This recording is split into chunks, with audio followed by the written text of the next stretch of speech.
Hey guys, tonight we begin with one of ancient Rome's more unusual professions, the orgy planner. Yes, someone had to schedule the wine, supervise the grapes, organize the entertainment, and make sure no one accidentally brought their mother-in-law. It might sound absurd, even decadent, but Roman feasting culture wasn't just about indulgence. It was about power, status, networking, and, well, quite a bit of nudity. So before you get comfortable, take a moment to like the video and subscribe, but only if you genuinely enjoy what I do here. And let me know in the comments where you're tuning in from and what time it is for you. It's always fascinating to see who's joining us from around the world. Now dim the lights, maybe turn on a fan for that soft background hum, and let's ease into tonight's journey together. Your eyes open before sunrise, not because you're disciplined, because you're anxious. You're the planner of tonight's elite Roman orgy, which means your brain has already conjured 17 things that could go wrong before breakfast. Your sleeping mat is still warm, your tunic is wrinkled, and someone has already shoved a scroll under your door. It crackles ominously. You unroll it with the grim resolve of a soldier reading his draft notice. It's from your patron's wife, who would like to remind you that last time the rose petals were yellow, not red, and guests noticed. You haven't even touched your barley yet. Outside, Rome is just waking up. But you're already juggling flaming amphorae in your mind. Today's guest list includes senators, artists, philosophers, 2 courtesans who hate each other, and, rumour has it, someone from the imperial family. Of course, no one tells you who. Could be a cousin. Could be Caligula. Either way, you'll be blamed if someone's peacock isn't sufficiently massaged. You step into your sandals and begin the day like any good Roman orgy planner, with dread and a clipboard. First order of business? Staffing. You sent runners yesterday to book flute girls, dancers, a harpist, and a man who walks on his hands while balancing a tray of figs on his feet. None have confirmed. You suspect at least 2 are currently drunk in the Subura. Then there's the food. You've requested oysters, honey-roasted dormice, figs, dates, olives, and several questionable meats from the eastern provinces. Everything must arrive fresh, or at least freshish. One bad oyster, and half the forum will be whispering that you poisoned Senator Gaius. Oh, and don't forget the cushions. Last time, one of the divans collapsed under a toga-heavy magistrate, and the fallout was political. This time, the couches must be sturdy enough to handle whatever happens on them. And you know exactly what happens on them. The sun is barely up, and you're already sweating into your linen. You take a breath. You remind yourself, you are a professional, a maestro of madness, a choreographer of chaos. It's going to be a long day, but the cushions will be fluffed, the wine will be poured, and the guests will never know how close you came to screaming. Not yet, anyway. It's still early, and already you're unrolling a fresh scroll, today's updated guest list. You read it slowly, bracing for disaster. It's not a seating chart. It's a delicately balanced social powder keg with olives on top. Lucius Calpurnius Piso is attending, naturally.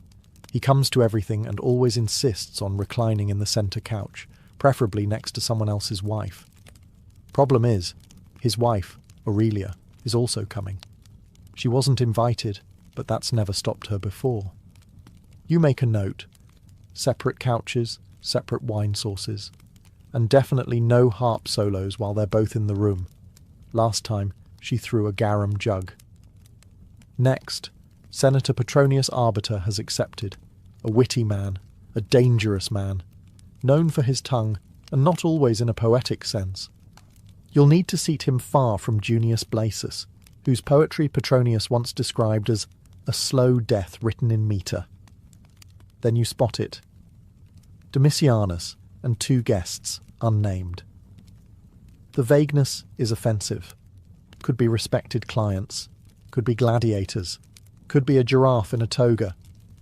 You write flexible seating, West End, and move on. Now for the entertainers, 4 flute girls, 3 dancers, and the mime twins. That's already one more performer than Lucullus approves of. He considers mimes barbaric, His mistress, however, finds them delightful, and he finds his mistress's approval critical to his reputation. The guest list isn't just a set of names, it's a living map of ancient Roman tension. Politics, power, lust, family feuds, and vendettas, all reclining together on silk-covered couches, drinking from the same communal bowl of wine. And of course the real terror, someone important who wasn't invited. You can already hear the whispered accusations. It was intentional, a public insult. I'll never lend him my bath slaves again. You roll up the scroll. You make a new one.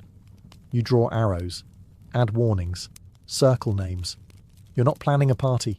You're managing a live diplomatic simulation with aphrodisiacs and roasted dormice. Still, you've done this before. You'll do it again. You just hope, this time, no one stabs anyone over couch placement. Not like last spring. With the guest list finalised, or at least stable enough not to implode, it's time for the next crisis. Provisioning. Planning a Roman orgy isn't about pouring wine and lighting torches.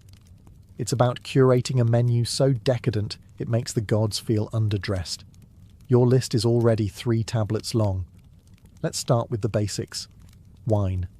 Not just any wine, it must be Falernian, aged and expensive enough to make your sponsor wince. You write 3 amphorae Falernian, 2 of Caecuban for show, 1 of vinegar to serve to the guests who arrive late. Next, oysters, imported fresh from Baiae. Must be alive when they arrive, or at least convincingly moist. You send a note to the seafood vendor reminding him that last time, half the oysters were already dead, and one guest declared it an omen. He's still recovering. Then there's honey-roasted dormice, a staple of Roman decadence. Rolled in poppy seeds and dipped in honey, they must be plump, not stringy. You ask for 50. You'll receive 35. Half will still twitch.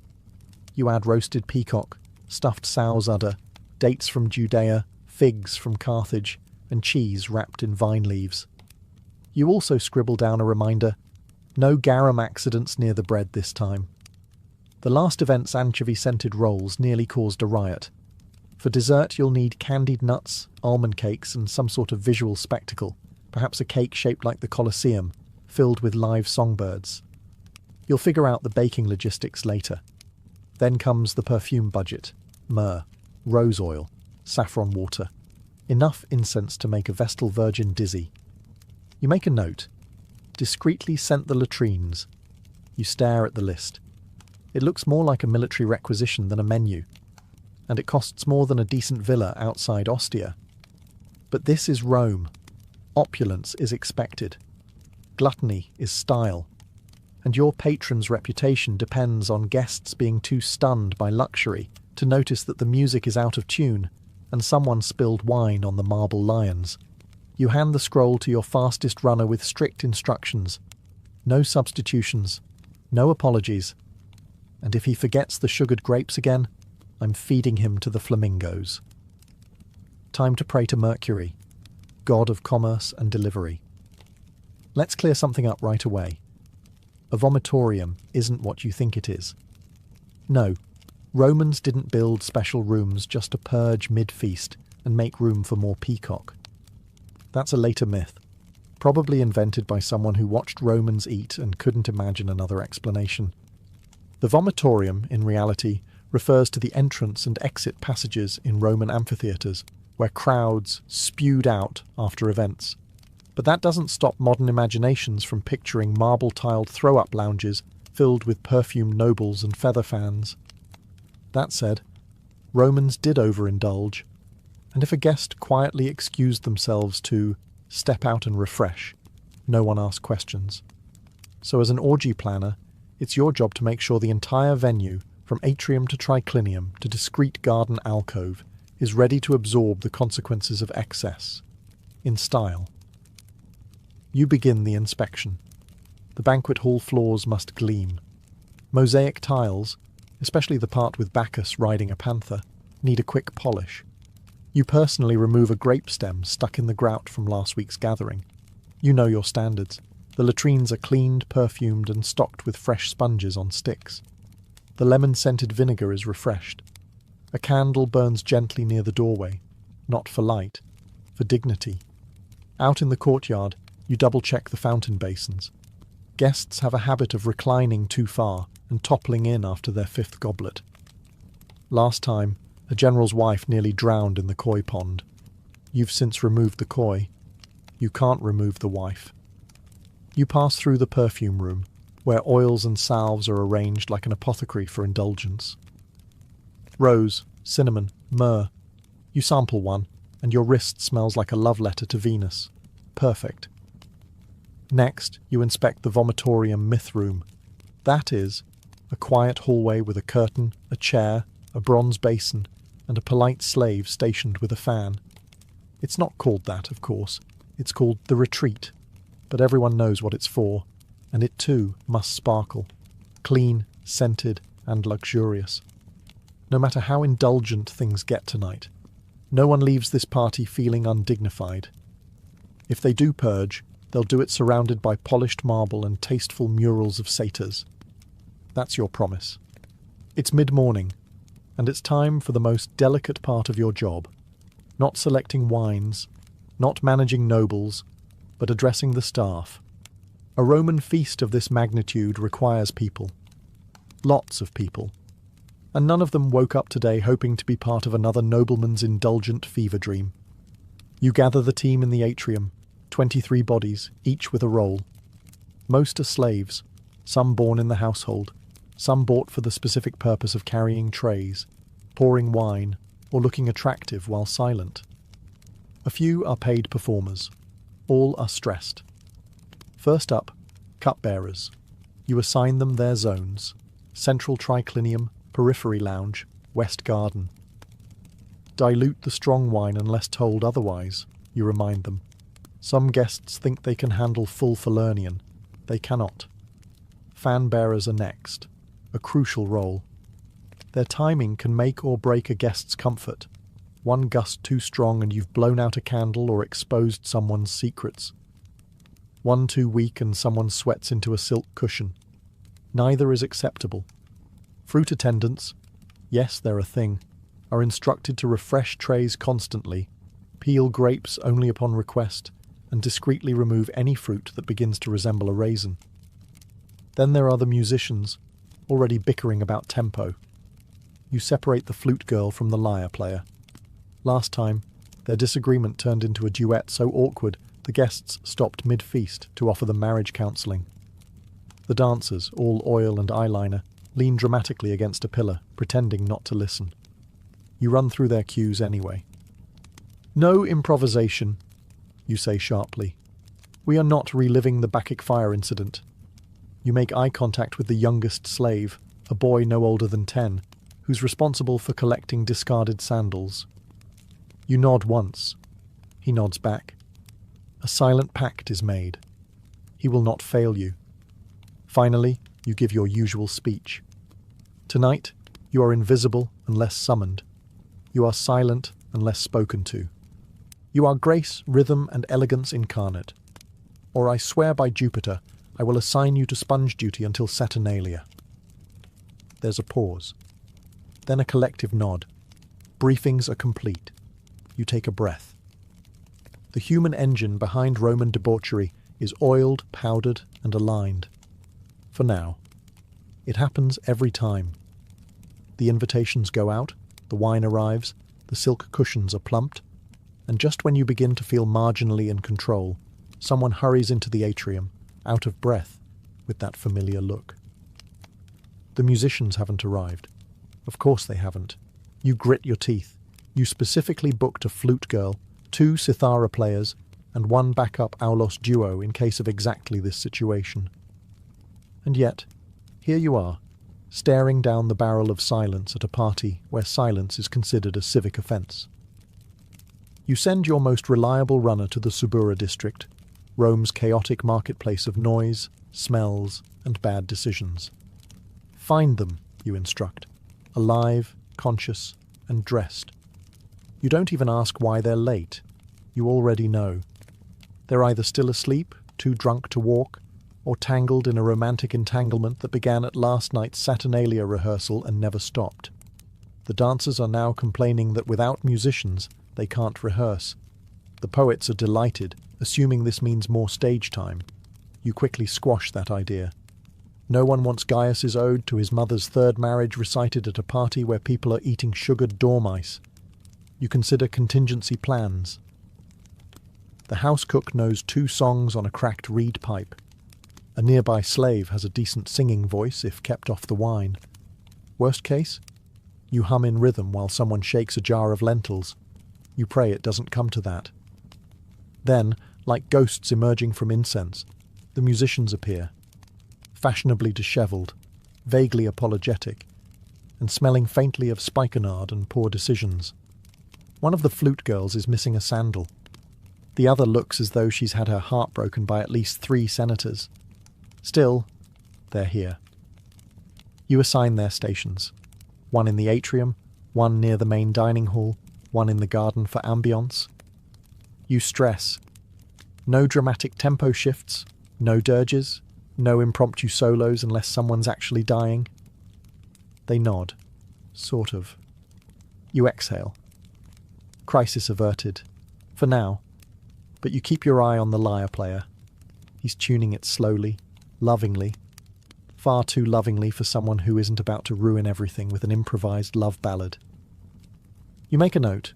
Station him near the door. Easy removal. If music is the soul of the party, seating is the strategy. You're not just placing guests on couches. You're navigating rivalries, romances, and enough unspoken tension to collapse a marble villa. The Roman triclinium, the classic 3-couch setup, seats 9. Technically, comfortably, closer to 7 if no one brings their pet leopard. You begin by sketching it all out on a wax tablet, muttering to yourself like a general planning a siege. Centre couch, that's where the status goes. The summus locus, the place of honour, is reserved for the guest of highest rank. Unfortunately, 2 people think they're that person. Senator Piso and Governor Crispus both claim the title by birth, marriage, and sheer self-confidence. You'll need to decide who gets the top spot and who gets mildly poisoned wine. You also need to keep lovers near each other, but not too near, unless they're ex-lovers, in which case they must be divided by an entire bowl of olives and someone charming but very boring in between. Then there are the seat fillers, charming but forgettable citizens who exist to keep the peace. You place a wealthy equestrian next to a dramatic poet to absorb the impact. The equestrian won't understand the poem, and the poet will love the attention. It's a symbiotic arrangement. You assign courtesans to strategic locations, near the lonely, the rich, or the recently divorced. You also assign 2 of them to the west side, not because it matters, but because it will bother Aurelia, and she needs something to complain about other than the wine temperature. Of course, you leave room for unpredictability. Someone will arrive uninvited. Someone will switch seats to make a statement. Someone will spill wine and demand a full reshuffling. You leave a few empty cushions, plausible deniability, last-minute flexibility, and a place for the poet to sulk if needed. With the seating plan finished, you admire your work like a sculptor regarding his marble, knowing full well someone will hit it with a hammer before sunset. You roll up the scroll and hand it off with this instruction. Place name tags in wax, and for the love of Jupiter, don't let anyone switch them. You know they will, but at least you tried. If the orgy is a performance, the kitchen is the backstage arena, and it smells like fire, figs, and utter panic. By mid-afternoon, the entire household is a choreography of controlled culinary chaos. The main cook, a former naval cook turned domestic warlord, is already shouting at a terrified assistant over the proper stuffing ratio for roasted dormice. You hear the words, honey, poppy seeds, and I will personally throw you into the Tiber. Excellent. Everything's on schedule. The main attraction tonight? Peacock, roasted whole, feathers reapplied for dramatic flair. It looks magnificent, tastes like shoe leather, and is mostly served so rich guests can brag about chewing something that had once strutted like a diva. The kitchen is also prepping a pig, which has been stuffed with live birds. Yes, that's a real thing. You roast the pig, slice it open at the table, and surprise. Doves fly out. It's impressive, unsettling, and only mildly traumatic for the doves. Platters of figs, dates, and honey cakes line the counters. A pastry shaped like the Colosseum is being glazed. A slave accidentally eats part of it. He's promptly reassigned to grape-fetching duty. In one corner, someone's stirring a vat of garum, that infamous Roman fish sauce made from fermented anchovies and the tears of anyone within sniffing range. You remind them loudly to keep it away from the bread. One garum-soaked loaf ruined last month's affair and started a 5-day feud between two magistrates. Meanwhile, the wine storage is being arranged. Amphorae of Falernian for the main guests, cheaper vintages for those who won't know the difference. You make sure the amphorae are labelled subtly. You've been burned before, literally, by an angry consul with a sensitive palate. Every corner of the kitchen hums with tension. Platters being polished, sauces reduced, meats larded, and pastry horns filled with mystery. You're everywhere at once, sniffing, tasting, directing. You're not just managing a meal, you're managing an edible spectacle that's expected to impress, intoxicate, and survive being hurled during an argument. As you walk past the oven, the head cook barks, "If anyone drops another dormouse, I'm feeding them to the peacock." You nod. Things are going well. You'd think selecting a scent would be easy, but in ancient Rome, perfume is a statement, and tonight's orgy is no place for amateur olfactory choices. The guests won't just taste and see opulence, they need to smell it. The air must reek of wealth, temptation, and the kind of confidence only achievable by people who bathe in imported rose oil. So you descend into the storage chamber, where tiny alabaster jars line the shelves like sacred relics. Myrrh from Arabia, cinnamon oil from Ceylon, saffron from Cilicia, and an experimental blend called Essence of Nile Lotus, which smells like an expensive pond. You've sniffed everyone. Twice. You begin composing the fragrance strategy like a battle plan. The atrium will smell of citrus and cedarwood, sharp, fresh, a clean opening note. The main triclinium? That's for heavier scents. Myrrh, frankincense, a touch of musk. It should whisper, "You might make a mistake tonight, and that's okay." The private garden alcoves, where secrets will be exchanged and togas will be strategically misplaced, get the seductive blend. Rose, cinnamon, and just enough spikenard to make someone faint if they stand too close. Then there's the perfumed oils for guests' hands and feet. You assign an attendant to warm them slightly. No one wants cold oil. Cold oil is for barbarians. Warm oil is for seduction and good lighting. And yes, you've scented the latrines too. You're not a barbarian either. You instruct your staff, "Don't overscent. We want luxury, not suffocation. If a senator walks in and blames the smell for his nosebleed, we've gone too far." One of the dancers requests a personal scent, something hypnotic. You give her a blend so potent it once caused a minor riot during a Saturnalia feast. You warn her. She smiles. She'll use it anyway. You walk through the halls, trailing your nose like a trained hound. The atmosphere is beginning to bloom, warm, spiced, opulent. A perfumed breeze wafts through the triclinium like a whispered secret. You nod. This is what indulgence smells like. Scented, lit, and fully armed with aroma, the house is nearly ready to receive its guests. All it needs now is chaos. It's late afternoon. The air smells of warm citrus, roasted meat, and very expensive decisions. You've assigned every task, threatened everyone necessary, and bribed the harpist to stay sober until at least dessert. Now comes the moment of truth, the final walkthrough. You start at the entrance, where oil lamps are being lit one by one. They flicker gently across polished marble, casting a golden glow that says, "You're not poor. Not tonight."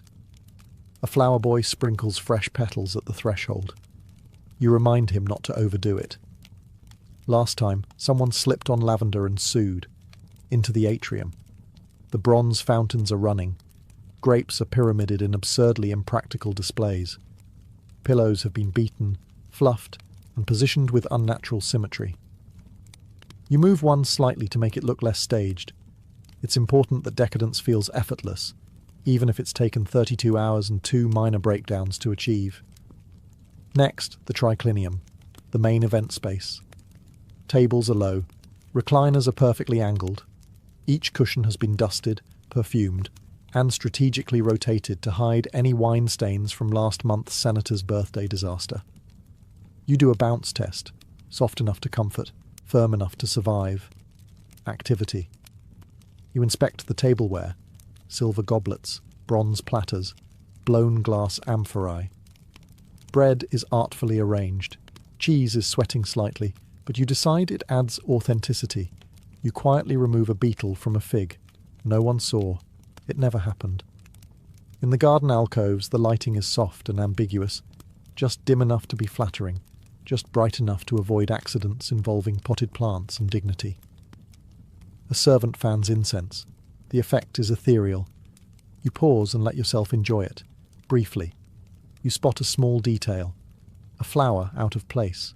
You fix it. Another. A curtain that's not quite even.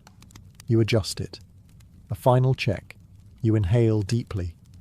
You listen. You walk through the space like a guest. It's beautiful. Ridiculous. Excessive. Perfect. You sigh. For a moment, you let yourself believe it's all under control. Then someone rushes in. The guest of honour has arrived early, and he brought 3 extra wives. Of course he did. You smile tightly, straighten your tunic, and step into the fray. The first knock is not so much a knock as it is a dramatic thump followed by laughter.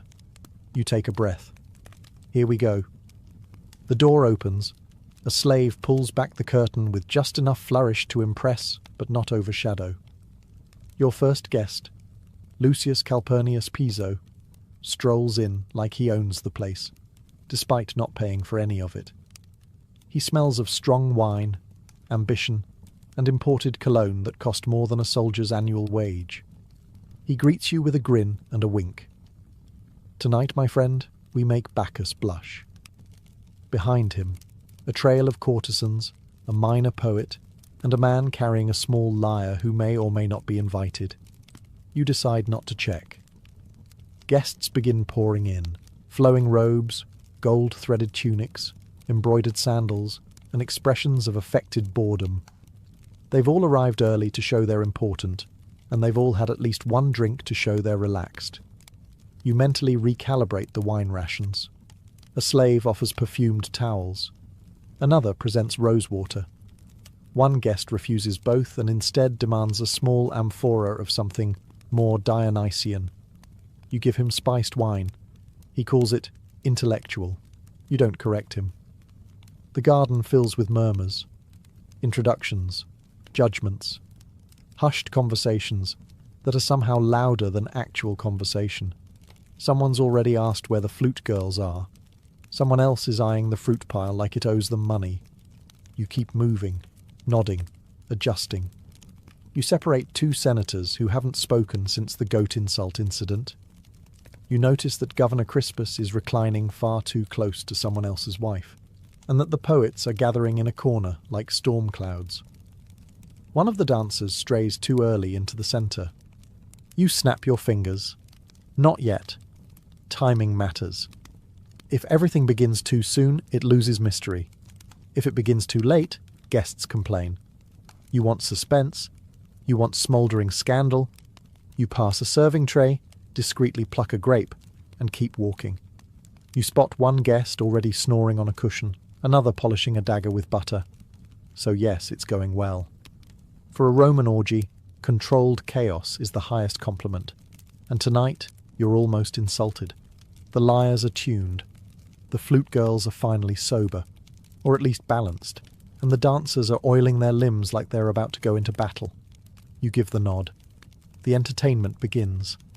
A hush falls over the triclinium as the first dancer steps forward, golden veils flowing, anklets chiming, eyes fixed somewhere between divine inspiration and complete apathy. She begins to move.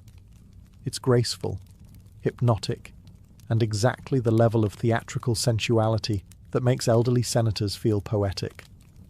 The flute joins in, slow, spiraling notes that float through the perfumed air like incense. For a brief, beautiful moment, the entire feast slips into rhythm. Chewing slows, conversations hush, even the poet stops trying to recite. But then, of course, something goes off script.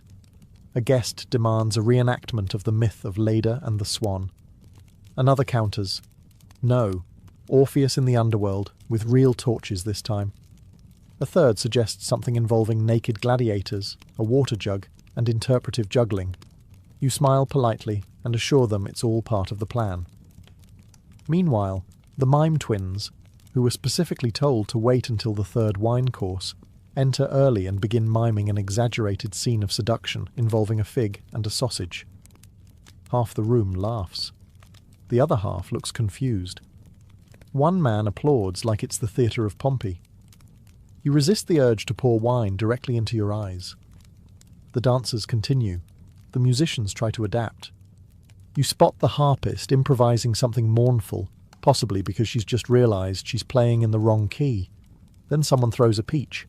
At first it seems accidental, but then another guest throws a fig back. Now it's participatory. You step in quickly, raise your hand, and declare it a symbolic offering to Bacchus. Everyone cheers. Crisis averted. You make a note to never serve throwable fruit again. The entertainment surges forward. Music, movement, whispers, laughter. A flame dancer performs near the pool. A flute girl stumbles. A guest proposes to a statue. It's chaos. Gorgeous, perfumed, theatrical chaos. And this is where you shine. Orgy planner, stage manager, mood wrangler, fig diplomat. You adjust a lamp, nod to a server, and glide silently through the shadows, as if any of this was intentional. By the third course, the wine is no longer being served. It's being worshipped. The guests, draped across their couches like tipsy gods, are in full bloom, laughing too loudly, flirting too boldly, and forgetting basic facts like who they came with. You've instructed the servers to strategically dilute the wine. Falernian is strong. One amphora can convince a senator to sing poetry or confess to tax fraud. You water down the wine for the ambitious and leave it pure for the already hopeless. It's diplomacy by the jug. The conversations grow less philosophical, more personal. A young patrician loudly compares his wealth to Jupiter's. A merchant brags about owning 3 villas and a camel. A woman in pearls whispers a joke about the emperor's feet. You pretend not to hear. If she gets exiled, you'll miss her. She's great with seating arrangements. Across the hall, a poet is trying to seduce a philosopher using verse that sounds suspiciously plagiarized. You walk past just in time to hear, "Your eyes are like olives, dark and briny." You do not intervene. Meanwhile, 2 courtesans are locked in a passive-aggressive compliment battle. Each smile is a dagger. Each laugh carries the scent of strategic murder. One gifts the other a fig. You take a mental note. Remove all figs by dessert. And of course, in the back corner, someone has decided to start a drinking game involving gladiator trivia. "Name 3 famous duels or drink," someone shouts. A minor senator tries to fake his way through an answer. He's booed. He drinks. He collapses gently into a pillow and begins quoting Virgil. In the garden, a guest is giving a speech. He believes he's being profound. He's actually just explaining how many slaves it takes to keep a marble fountain clean. No one stops him. It's tradition. The wine flows faster now. Amphorae are opened like promises. Cups are never empty. Boundaries blur. Names are forgotten. Stories are exaggerated. The orgy part of the orgy is inching closer. And still, you monitor the flow like a seasoned general. You adjust lighting. You slow the music. You stop a guest from drinking perfume. The orgy is heating up. And the scandals, they're just beginning to simmer. By this point in the evening, the party has transitioned from structured decadence to unstructured mythological nonsense. Guests have stopped using names. Titled senators are referring to each other as Apollo, Venus, or that guy with the peacocks. Someone has fashioned a laurel wreath out of table herbs. You spot 3 people in the fountain. One appears to be trying to baptize the others. You decide not to ask. This is the moment where most hosts would panic. But you? You sip watered wine calmly and begin quiet damage control. The gladiator wrestling reenactment has moved dangerously close to the mosaic of Neptune. You reroute them gently, offering a tray of dates as distraction. It works. They fall for it like toddlers with tattoos. You notice 2 guests missing. You find them under the table, arguing about stoicism while rubbing each other's feet. You cough discreetly.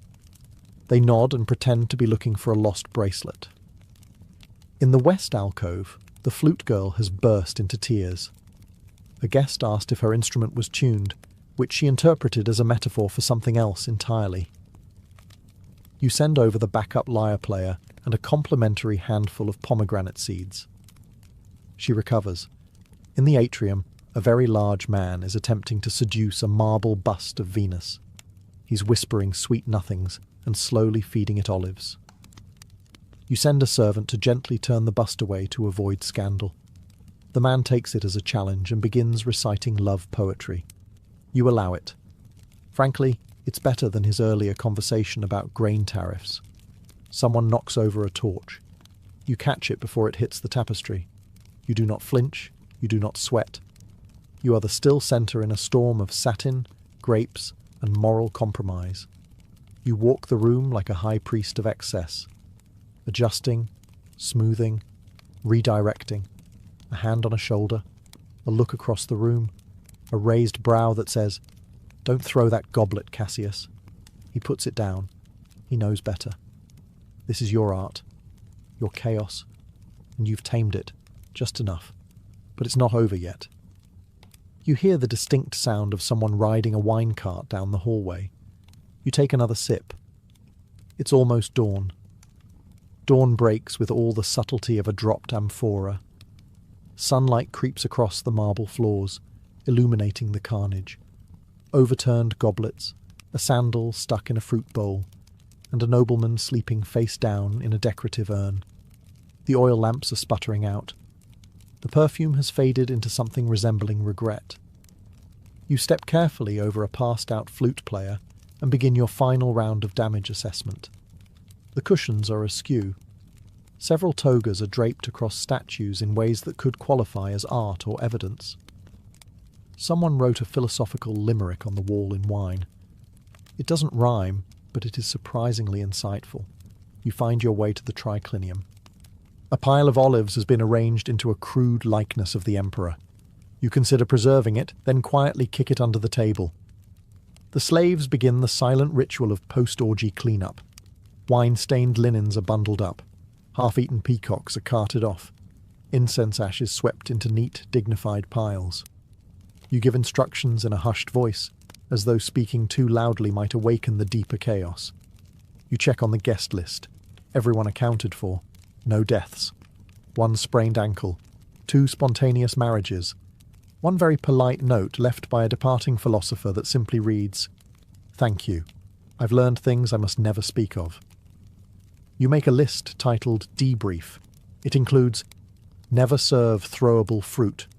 Do not allow live poetry battles near open flames. Keep Venus statue in storage during future events. Seat Crispus far from anyone with legal representation. Someone groans loudly from under a table. You nod in acknowledgement but offer no help. The party is over. Everyone must face their own consequences. In the garden, doves are still wandering from the pig-burst performance. You gently herd them into a corner and throw them some leftover candied almonds. They deserve something sweet after the evening they've endured. You take one last look around. It was a mess, a triumph, a diplomatic nightmare with grapes. And you survived it. You retire to your room, kick off your sandals, and collapse onto your mat. No applause. No awards. Just the knowledge that no one saw the chaos, because you absorbed it. Tomorrow, They'll tell stories about how perfect it was. You'll just sleep. Started with a whisper of wind, dry, crackling, bitter. The soil of the Great Plains, once black and rich, had turned to powder, and now that powder took flight. Farmers who once danced in golden wheat fields stood helpless as their land, their future, quite literally blew away. The 1930s weren't kind to anyone, but for families from Oklahoma, Texas, Kansas, and eastern Colorado, the land itself became the enemy. They had trusted the soil. That was the tragedy. Encouraged by government incentives and promises of prosperity, thousands of families had ploughed up native grasses to make way for row after row of wheat. But they weren't told that those native grasses were the only thing holding the land in place. And when the rains stopped in 1931, they didn't return. Year after year, the drought deepened. Without roots, the topsoil had nothing to hold it down. It began to lift, carried away by the wind in ever-thickening clouds. The storms came suddenly. One moment, the sky was blue. The next, it was black, as if night had fallen in the middle of the day. Walls of dust hundreds of feet high swallowed entire towns. Livestock suffocated. Cars stalled. Children developed dust pneumonia. Mothers sealed windows with wet towels and stuffed newspaper into the cracks of doors, but the dust still crept in, coating dishes, furniture, lungs. People started calling it the Dust Bowl. On April 14, 1935, forever known as Black Sunday, a storm so massive swept across the plains that some believed the world was ending. A preacher in Oklahoma reportedly told his congregation to go home and prepare for judgment. That storm stretched for over 200 miles, blotted out the sun, and turned day to darkness for thousands. And with it came a realization. They couldn't stay. The soil was gone. The crops were gone. The livestock were dying. Children were coughing up dirt. What was once a land of hope had become a graveyard of dreams. And so, with battered pickup trucks, jalopies held together with wire, and everything they owned strapped to the roof, families turned west, toward California, toward survival, towards something, anything better than this. They didn't yet know what waited for them on the other side, but they knew what they were running from, and it was gaining on them. The road west wasn't paved with gold, it was paved with desperation. As the Dust Bowl ravaged the plains, an exodus unlike any other in American history began. Families piled into rickety Fords and Chevrolets, often with 4 flat tires and more children than seats. Everything they had, mattresses, kettles, washboards, and heirlooms, was lashed down with rope. Their destination was a dream. California. Route 66 became the artery of escape. It stretched from the Dust Bowl states to the Pacific, winding through New Mexico, Arizona, and into California's Central Valley. For many, it wasn't just a road, it was a lifeline. Towns along the route swelled with migrants, camps sprang up near gas stations, and any rest stop with running water became a temporary home. They came by the thousands. An estimated 2.5 million people fled the southern plains during the 1930s. Most were small-time farmers, sharecroppers, and field hands. They left behind mortgages they couldn't pay, fields they couldn't save, and homes they could no longer live in. Many never looked back. Others wept as they crossed the state line. But California wasn't the promised land they had imagined. Newspaper ads had promised farm jobs and lush fields, but the reality was far harsher. By the time most migrants arrived, the Great Depression had already choked off much of the economy. Work was scarce, and wages were lower than survival required. At the state border, California Highway Patrol officers began turning people away if they looked too poor. Derogatorily nicknamed Okies, regardless of whether they were actually from Oklahoma, these migrants were viewed with suspicion and often outright hostility.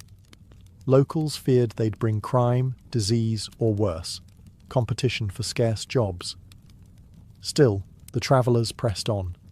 In makeshift camps called Hoovervilles, named after President Hoover, who many blamed for their plight, they slept under tarps and cardboard. In the fields, they picked peaches, grapes, cotton, whatever was in season. Their children worked beside them, often in the blazing heat. A day's pay might buy a little bread, maybe beans. And yet, even through hunger and humiliation, they carried hope. Hope that the next field would pay better. That California would eventually deliver on its dream. That the road, however long and dusty, led somewhere better. Because to turn back wasn't just impossible. It meant surrender. And none of them were ready to do that. Once in California, the dust didn't follow them, but the hardship did. For the thousands of families who arrived seeking a better life, what they found instead were crowded, unsanitary migrant camps and a cold welcome from the locals. Entire communities of tents, shacks, and makeshift huts sprang up on the outskirts of towns and orchards.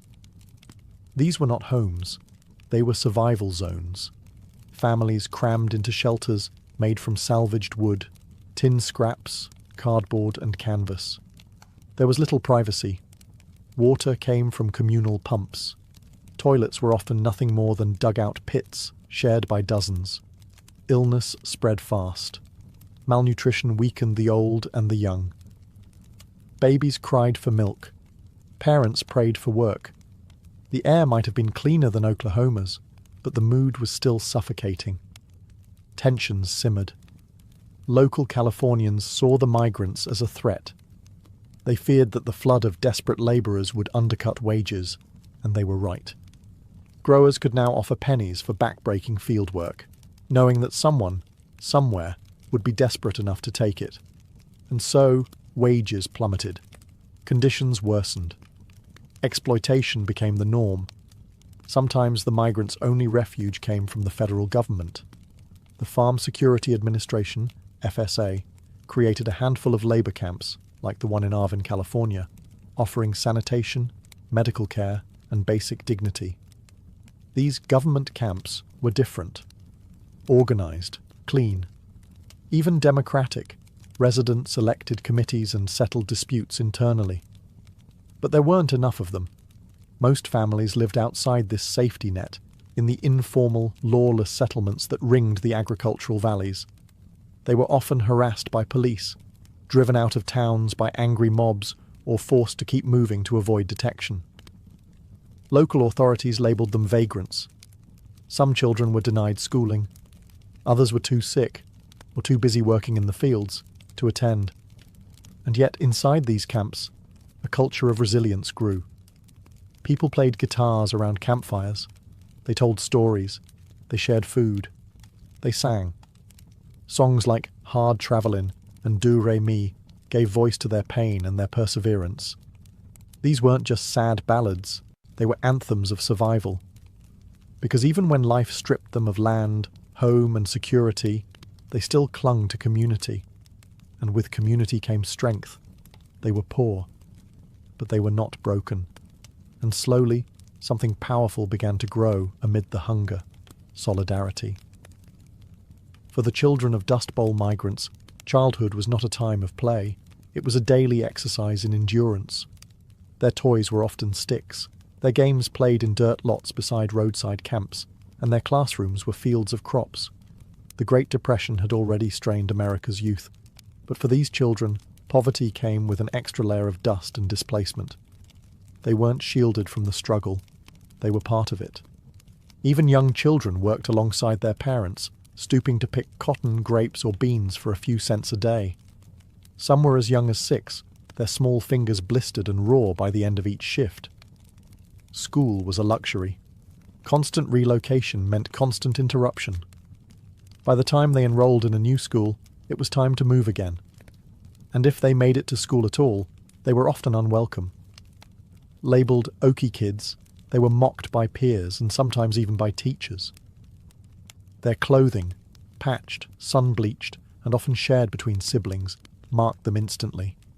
Their accents, their dust-bitten skin, their silence born of hunger, they all set them apart. Some schools refused to enroll them altogether. Others required them to clean toilets before attending class. Yet amid the adversity, these children developed an uncommon grit. They learned to care for younger siblings while their parents worked. They carried jugs of water to the fields, fixed broken shoes with scraps of rubber, and helped stretch meals made of beans, cornmeal, and lard. Despite the odds, there were small triumphs. Relief agencies occasionally provided books, soap, and even makeshift schools. In the rare government camps with stability, children could laugh, read, and learn, if only for a little while. It wasn't much, but for a child who had lived through dust storms, hunger, and homelessness, it was a start. Some grew up to remember these years, not just as ones of deprivation, but of togetherness. Families, though poor, were tightly knit. Storytelling, music, and shared chores created bonds that lasted lifetimes. The children might not have had toys or birthdays or summer vacations, but they had one another. And as they grew, many carried that resilience into adulthood, becoming the first in their families to find stable jobs, finish high school, or join the military in the coming war. They were children of dust, yes, but also children of determination. As the Dust Bowl migrants toiled in California's fields and camps, their stories didn't vanish. They transformed into song. Music became both a comfort and a weapon, a way to preserve dignity and protest injustice when words alone weren't enough. In the rhythm of guitar strings and the verses of folk ballads, the pain, pride, and perseverance of the migrants came alive. Nowhere was this more visible than in the music of Woody Guthrie. A native Oklahoman himself, Guthrie became the voice of the displaced. He travelled alongside migrants, slept in the same camps, and picked in the same fields. What he saw, he sang. His songs weren't abstract. They named real places, real struggles, real heartbreak. Do Re Mi, for example, warned hopeful migrants that California wasn't the paradise they had imagined. California is a Garden of Eden, a paradise to live in or see, but believe it or not, you won't find it so hot, if you ain't got the Do Re Mi. Guthrie's songs echoed through dusty camps, played on battered guitars, harmonicas, or simply sung aloud. They were passed from tent to tent, worker to worker. These weren't just melodies, they were oral history. They reminded listeners they weren't alone. They turned shared pain into collective strength. But Guthrie wasn't the only one. Across the camps, migrants created their own songs about lost farms, cruel foremen, the long road west, or hopes for a better tomorrow. These songs told the truth when newspapers didn't, when politicians wouldn't. They spoke of exploitation, hunger, police harassment, and broken dreams, but also of love, faith, and resistance. This music influenced the rising American folk scene and became part of a larger cultural shift. It exposed listeners beyond California to the harsh reality of life for Dust Bowl refugees.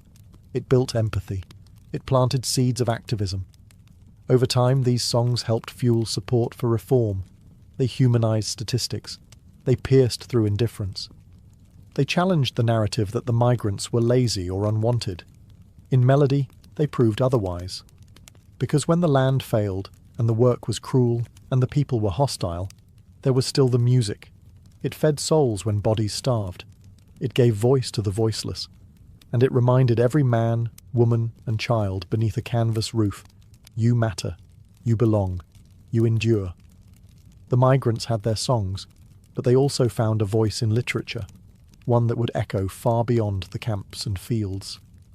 That voice belonged to John Steinbeck, a California native who witnessed the Dust Bowl migration firsthand and transformed the plight of the displaced into one of the most powerful novels in American history, The Grapes of Wrath. Published in 1939, The Grapes of Wrath followed the fictional Joad family, Okies from Oklahoma, as they made the harrowing journey west and encountered the brutal realities of migrant life. But while the characters were fictional, their suffering was very real. Steinbeck had travelled through migrant camps, spoken with families, and documented their lives in searing detail. He was outraged by what he saw: malnutrition, police violence, wage theft, and the erosion of human dignity. His words were not gentle. They were raw, furious, and unflinching. He described babies starving to death, men breaking under humiliation, women doing back-breaking labour while hiding pregnancies. Steinbeck didn't romanticize the poor.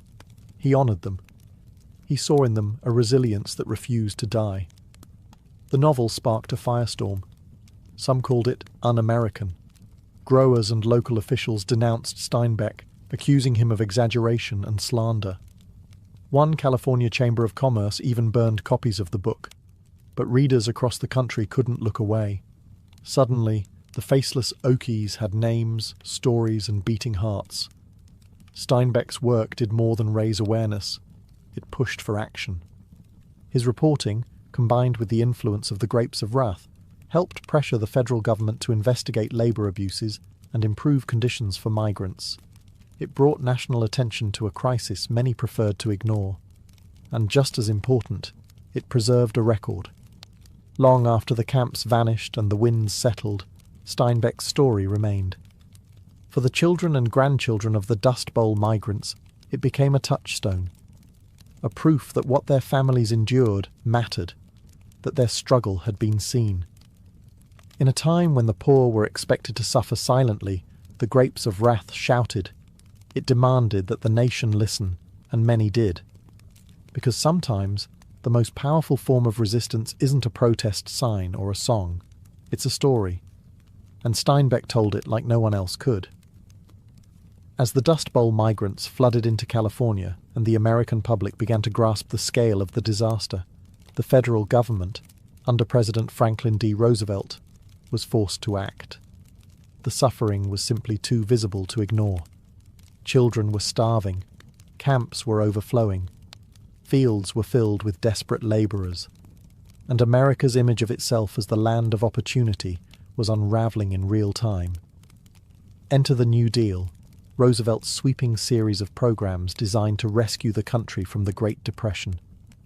While the New Deal didn't solve every problem migrants faced, it marked a turning point.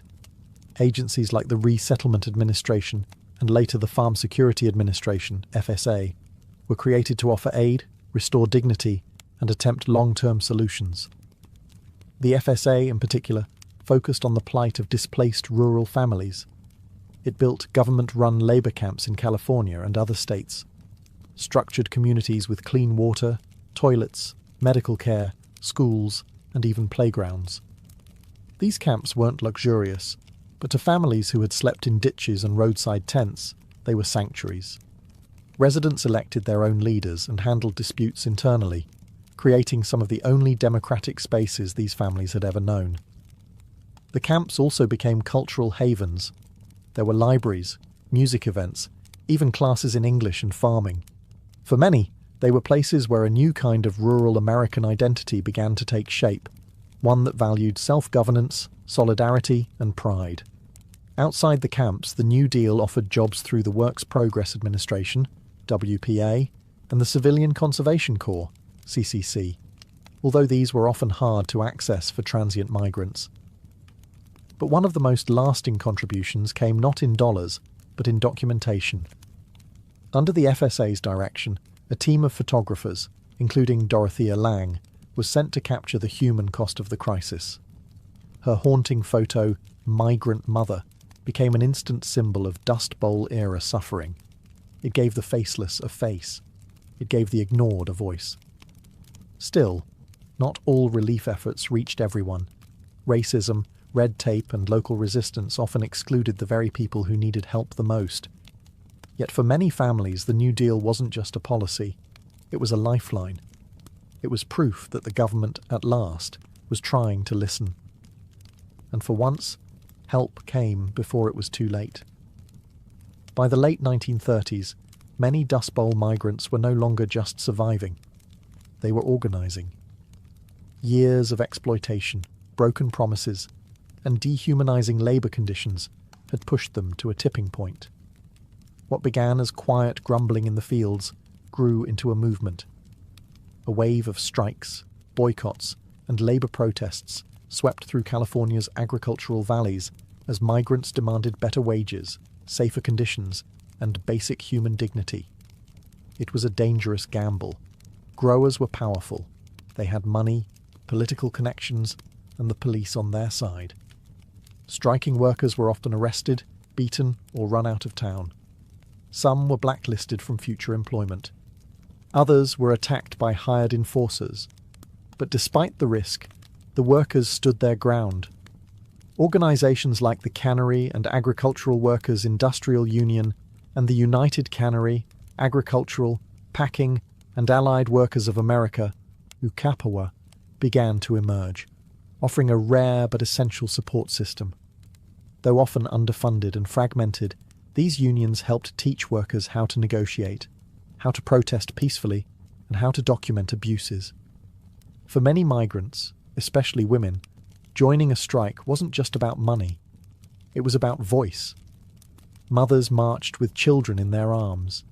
Teenage daughters stood beside fathers in picket lines. In some camps, entire families were evicted for trying to unionize. Yet the courage remained. In 1933 and 1934, massive cotton strikes broke out across the San Joaquin Valley. Thousands walked off the job. While growers tried to break the momentum with intimidation and violence, the strike gained national attention, and after long weeks of protest, workers won a modest pay increase, proof that resistance could work. Journalists and writers documented these uprisings. Photographers captured images of tired but defiant picketers. Labour organisers like Luisa Moreno and Dolores Huerta, though their most famous work would come later, stood on the shoulders of these early migrant movements. The Dust Bowl refugees weren't just poor, desperate people. They were political actors, survivors, fighters.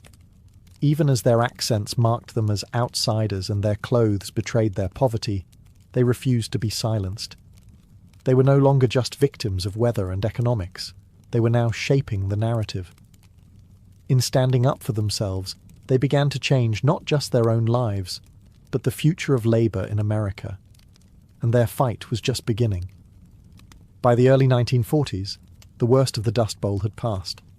Rain finally returned to the plains. The economy, bolstered by the demands of World War II, began to recover. Many migrant families who had once wandered from field to field found permanent homes, steady work, and a fragile sense of normalcy.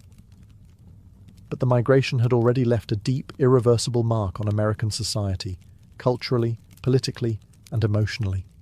The children who once picked fruit under a blazing sun grew up to serve in the military, attend college through the GI Bill, and raise families of their own. Some became farmers again, this time with greater respect for conservation and the land. Others moved to cities like Los Angeles and Bakersfield, laying the foundation for working-class neighborhoods that still exist today. Culturally, the Dust Bowl migration reshaped California. Once seen as outsiders, Okies gradually became part of the fabric of the state. Their music, language, and values blended with local traditions, giving rise to new genres, like the Bakersfield sound in country music, made famous by artists like Merle Haggard, himself the son of migrants. The pain and pride of those years never vanished. They just found new ways to speak. In literature, The Grapes of Wrath became a permanent fixture on American bookshelves, a reminder of both the nation's cruelty and its capacity for compassion. In politics, the Dust Bowl era helped fuel the labor rights movement, land conservation efforts, and broader awareness of the need for a social safety net. The lessons weren't just historical, they were environmental. The Dust Bowl taught America the danger of abusing the land. Soil conservation districts were established, farming techniques were reformed, and ecological stewardship became a national conversation. The wounds left by reckless agriculture were deep, but not forgotten. And perhaps the most enduring legacy was that of resilience. These migrants had faced nature's wrath, economic collapse, hunger, and hate.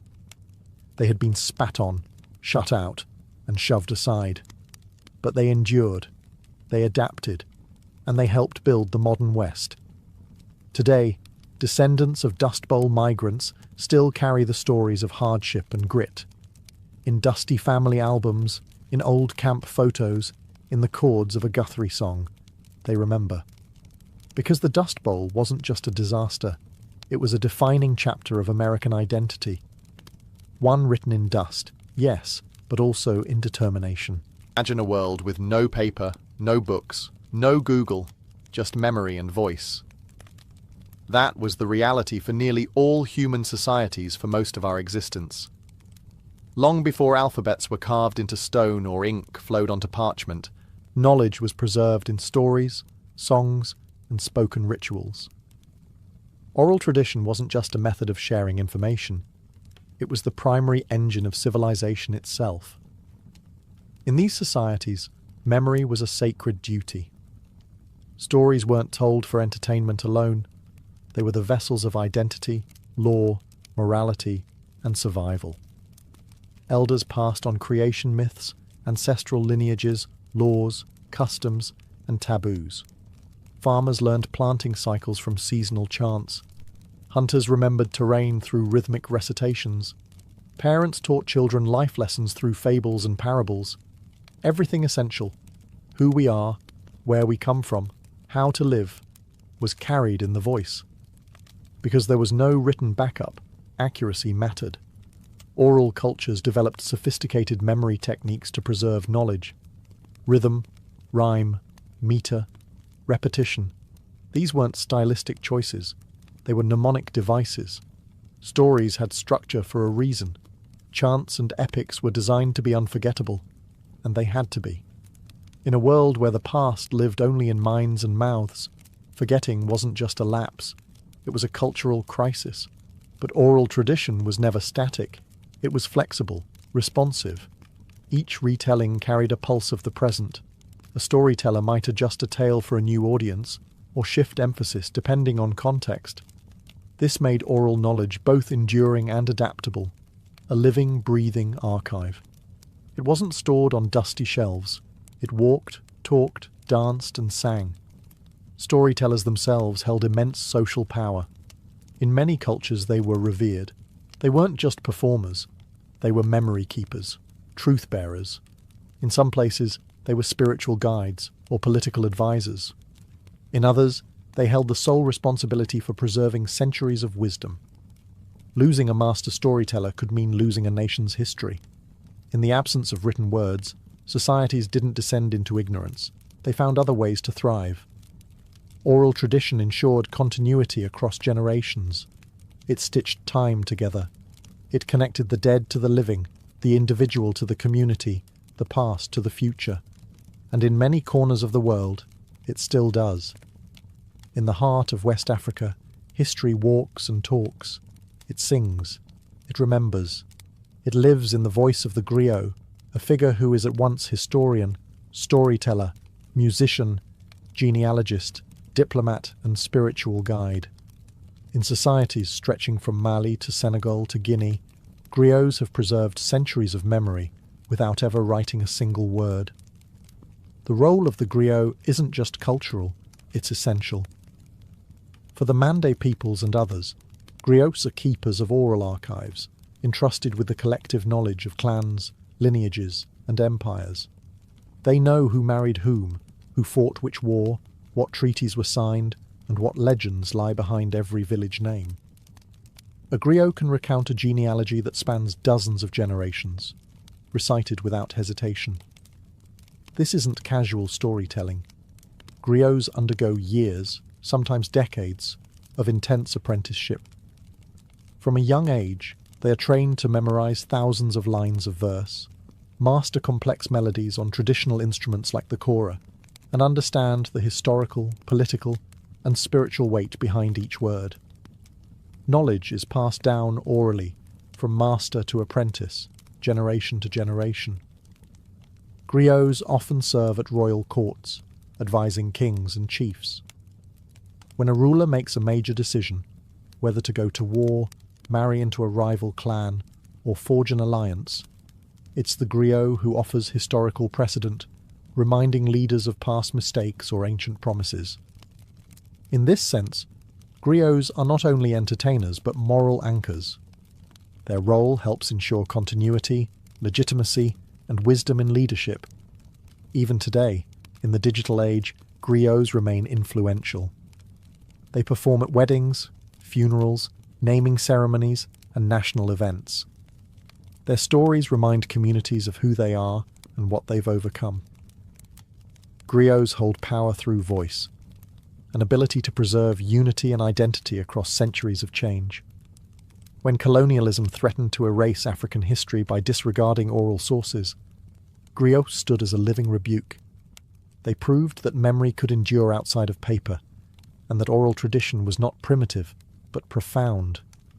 In fact, much of what we know today about empires like Mali or Songhai comes not from colonial records, but from griots who never stopped singing. They are walking libraries, living time machines, and without them, vast stretches of African history would have vanished. Thousands of years before compasses or GPS, the peoples of the Pacific Ocean were already master navigators. From tiny canoes, they charted one of the largest expanses of water on Earth, sailing from island to island across thousands of miles. They had no maps, no written instructions. Instead, they had oral tradition, a deep, embodied knowledge passed from one generation to the next, preserved not in books, but in the blood and bones of memory. At the heart of this tradition were the wayfinders, highly trained navigators who used the stars, ocean swells, cloud formations, bird flight patterns, and even the colour of the water to find their way. This knowledge wasn't guesswork.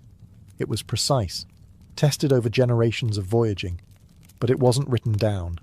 It was memorized through chants, songs, and visualizations, taught over many years in sacred training. One of the most famous examples of this oral memory system is the star compass, used by Polynesian navigators.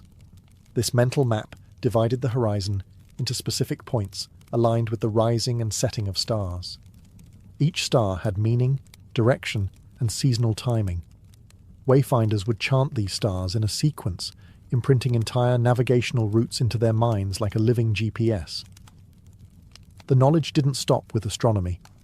Navigators memorized sequences of islands, stories of past voyages, ocean swells, seasonal winds, and oral genealogies of their own lineages, because navigation wasn't just about travel, it was about identity. To sail the ocean was to trace the steps of your ancestors, to renew your connection to them with every voyage. Oral tradition also safeguarded cultural history. Myths of great migrations, origin stories, and the deeds of legendary seafarers were recited with reverence. These tales weren't just entertainment, they were survival manuals. They told when and where to travel, where fresh water could be found, what reefs to avoid, and what omens to heed. When European explorers arrived in the Pacific, they marveled at the accuracy of these navigators. Some dismissed their knowledge as luck or instinct, but centuries later, modern researchers began to rediscover the immense cognitive sophistication behind it. Today, Polynesian voyaging societies are reviving these oral traditions, training new generations in the art of wayfinding without technology. Because in Polynesia, to remember is to navigate, to speak is to sail, and to forget is to be lost at sea. Long before the written word carved its place in Greek culture, bards travelled from town to town, reciting epic tales that would define Western literature. Among these storytellers was a name that echoed through millennia: Homer. Whether he was a single historical figure or a composite of many voices, Homer's Iliad and Odyssey are towering testaments to the power of oral tradition. These weren't simply stories, they were living performances. Recited aloud, often accompanied by the lyre, Homeric epics were transmitted from bard to bard, memorized in their entirety. The Iliad alone contains over 15,000 lines of verse. How could one possibly remember it all? The answer lies in the architecture of oral composition, formulaic language, repetition, epithets like rosy-fingered dawn or swift-footed Achilles. These repeated phrases weren't just poetic flourishes, they were memory aids, cues embedded in the narrative to help the performer stay on track. This method of oral composition allowed for flexibility. No two recitations were ever exactly the same. A bard could expand or shorten the story depending on the audience, weaving in local heroes or emphasizing different emotional beats. In this way, oral tradition allowed the epics to remain relevant, reshaped by each generation, even as their core remained intact. Homeric epics were more than entertainment.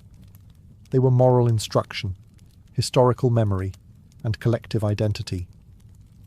Through the stories of Troy and Odysseus, Greek audiences absorbed lessons on honor, loyalty, cunning, fate, and the will of the gods. The performances bound communities together, reinforcing shared values and reminding listeners of their place in the tapestry of myth and memory. Even after the invention of writing, Homer's works continued to be performed aloud for centuries. The Greeks eventually committed the epics to text, but by then they had already left their imprint on Greek thought, education, and religion. They became cornerstones of classical learning, recited in schools and echoed in the works of philosophers and playwrights. The survival of Homer's tales is a triumph of the oral world. They weren't etched in stone, yet they endured longer than many civilizations. They remind us that human memory, when nurtured and structured, can rival the permanence of books. Because in ancient Greece, to recite Homer wasn't just to tell a story, it was to hold history in your breath. Long before European contact, the indigenous peoples of North America had built rich, complex civilizations without the use of written language. Their histories, laws, cosmologies, and scientific knowledge were preserved entirely through oral tradition. For these communities, spoken word was not merely a method of communication, it was a sacred force. Stories were not just told, they were shared, passed like ceremonial objects, with reverence and responsibility. Each nation, whether the Haudenosaunee, Lakota, Navajo, or Hopi, had its own oral systems, suited to its landscape, cosmology, and social structure. Creation stories explained not just how the world began, but how humans were meant to live within it. Animal fables taught values like respect, courage, and humility. Historical narratives preserved records of migration, warfare, treaties, and contact with outsiders. These stories were often told during winter, when families gathered in longhouses or around fire circles, reinforcing identity and kinship. The storytellers, often elders or spiritual leaders, were chosen not just for their memory, but for their integrity. They had to be exact. Embellishment wasn't encouraged unless it served a ritual purpose. Many stories had strict patterns, sacred sequences, and proper openings. A story mistold wasn't just inaccurate, it was disrespectful. Beyond history and myth, oral tradition also preserved practical knowledge. Indigenous fire ecology, agricultural systems, astronomical tracking, and herbal medicine were passed orally across centuries. The knowledge of when to plant, where to hunt, how to interpret the stars, or what plants healed wounds. This wasn't written in manuals. It was spoken from elder to youth, often in the form of story, song, or ceremony. Even diplomacy was rooted in oral memory. The Haudenosaunee Confederacy, one of the world's oldest participatory democracies, relied on oral recitation of its great law of peace, an epic constitution preserved through wampum belts and ceremonial speech, not parchment. When European colonists arrived, they often dismissed oral culture as inferior, not realizing they were speaking to societies with deep intellectual and legal traditions. In many communities today, that spoken world survives. Despite centuries of forced assimilation and cultural erasure, Indigenous elders still pass on songs, names, and wisdom. Some tribes are revitalizing endangered languages by reviving storytelling ceremonies, knowing that when language dies, stories die too. But as long as a voice remains, memory survives. And through it, nations endure. Long before holy books were bound in leather and placed on altars, the sacred moved through speech. In nearly every major religious tradition, the earliest teachings were carried not on scrolls but in the human voice, recited, memorized, and preserved by devoted followers. Oral tradition wasn't just a method of communication in these faiths, it was the very vehicle of revelation. Take Hinduism, one of the oldest continuous religions on earth. The Vedas, Hinduism's foundational texts, were transmitted orally for centuries before being written down. Sanskrit priests known as Pandits or Brahmins were trained from childhood to to memorize vast volumes of text, down to every syllable and intonation. The Vedas weren't just words, they were sounds believed to hold cosmic power. Accuracy was essential. Mispronunciation could distort the spiritual effect. And so, oral recitation was treated with precision, rhythm, and reverence. In Islam, the Quran is considered by believers to be the literal word of God as revealed to the Prophet Muhammad, not written, but recited. Even today, millions of Muslims memorize the Quran in its entirety, a practice known as becoming a hafiz. The oral tradition here isn't a supplement to the text, it's central. The melodic cadence of Quranic recitation, passed from teacher to student, sustains spiritual meaning and connects the listener to centuries of unbroken transmission.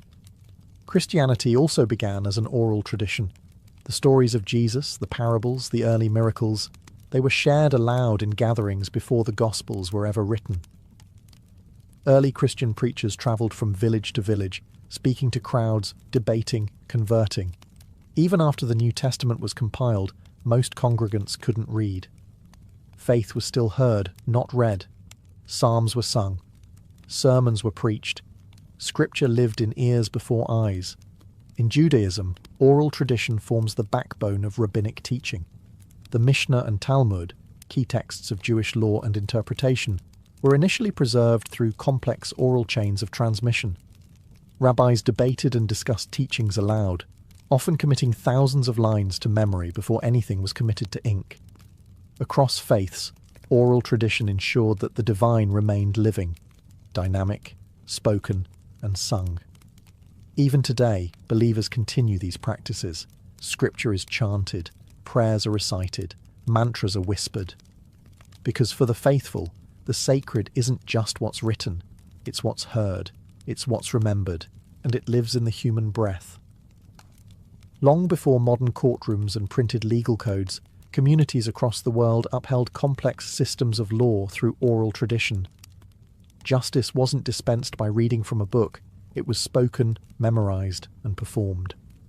In these societies, legal knowledge was a living memory, carried by elders, chiefs, judges, and councils, who ensured that fairness, obligation, and punishment were remembered and respected.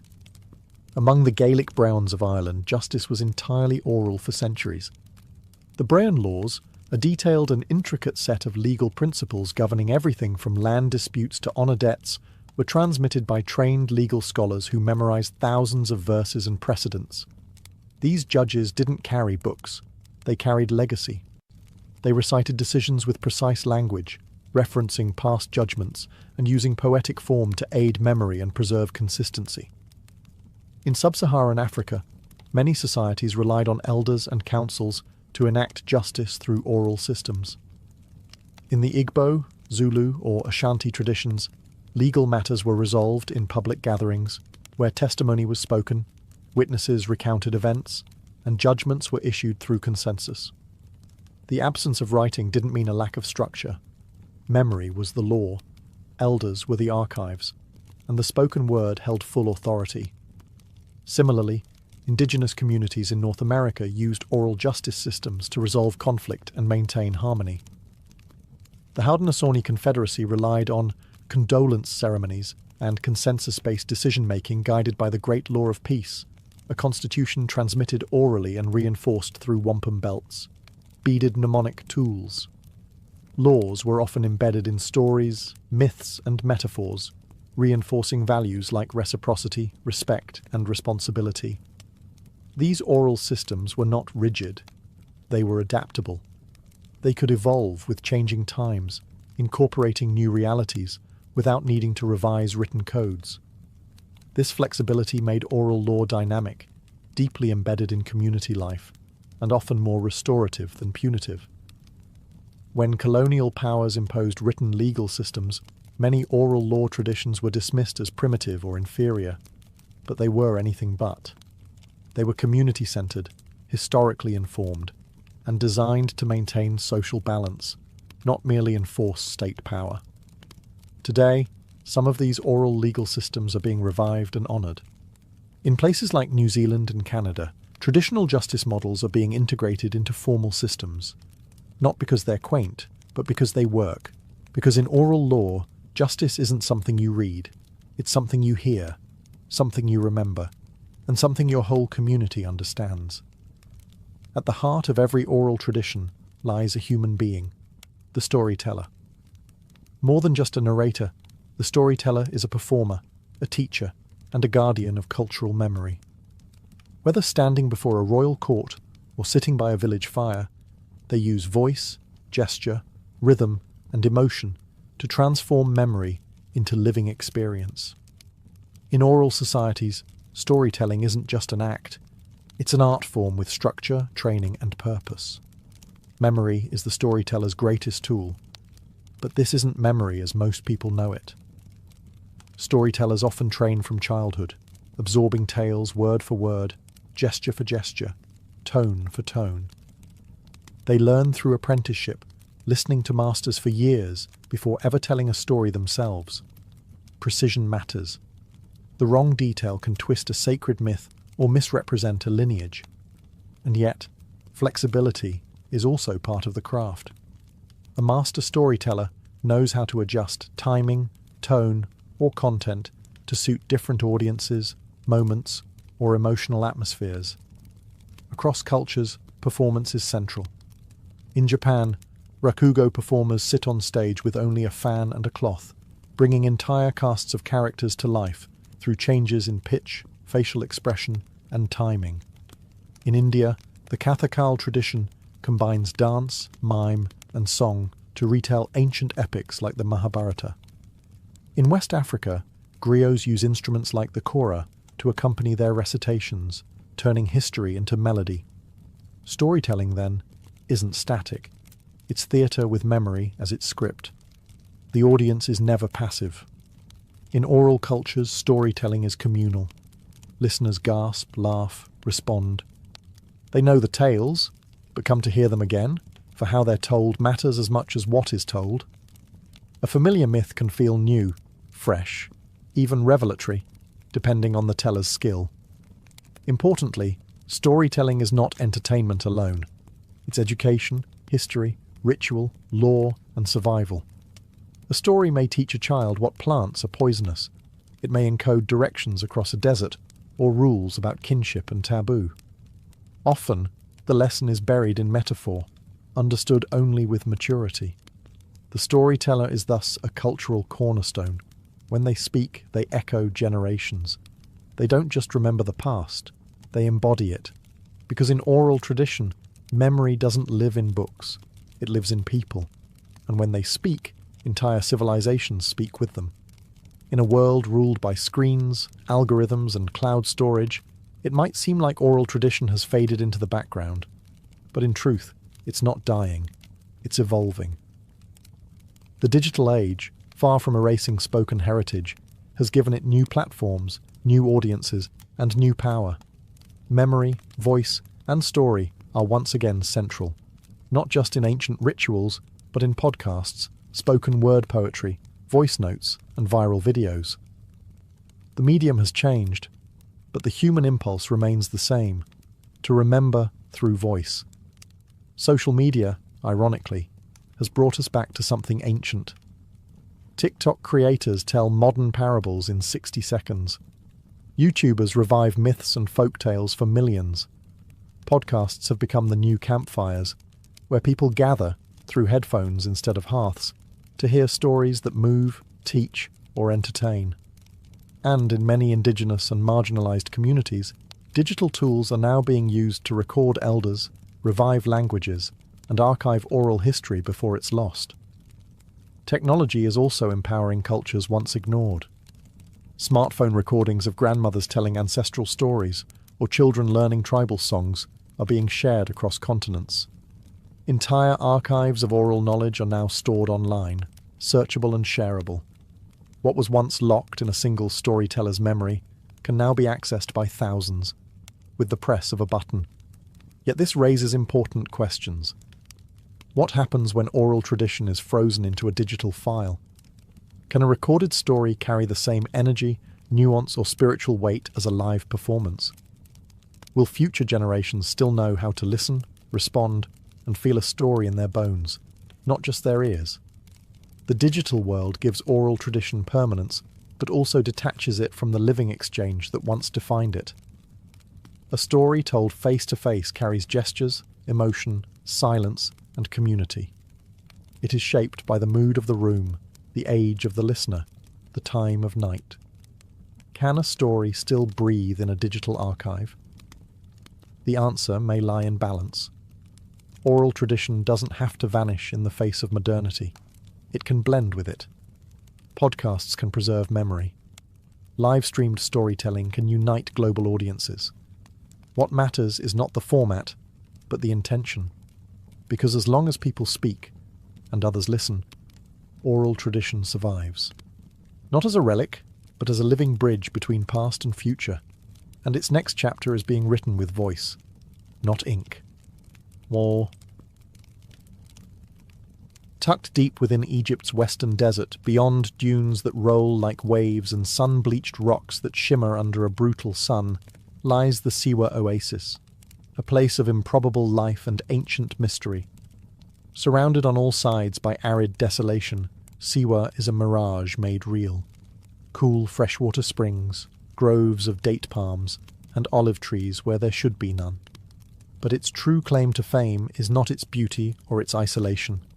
It's the divine voice that once echoed from its sands. Here, at this remote outpost near the borderlands of Egypt and Libya, stood the temple of the Oracle of Amun, a sacred sanctuary dedicated to one of Egypt's highest gods. Amun wasn't just a deity of the Nile. His influence extended across empires, merging with the sun, god Ra, to become Amun-Ra, the king of the gods. But Siwa's oracle wasn't just a religious outpost. It was a spiritual beacon, a place where men came not to worship blindly, but to ask questions of fate and receive answers. Unlike the colossal temples of Thebes or Karnak, the temple of Amun at Siwa was modest in size. Built from limestone and mud brick, weathered by centuries of heat and wind, its strength lay in silence and secrecy. The temple was nestled within the town's sandstone cliffs, overlooking the vast sweep of the desert. It felt less like a monument, and more like a whisper from the divine, hidden, intimate, powerful.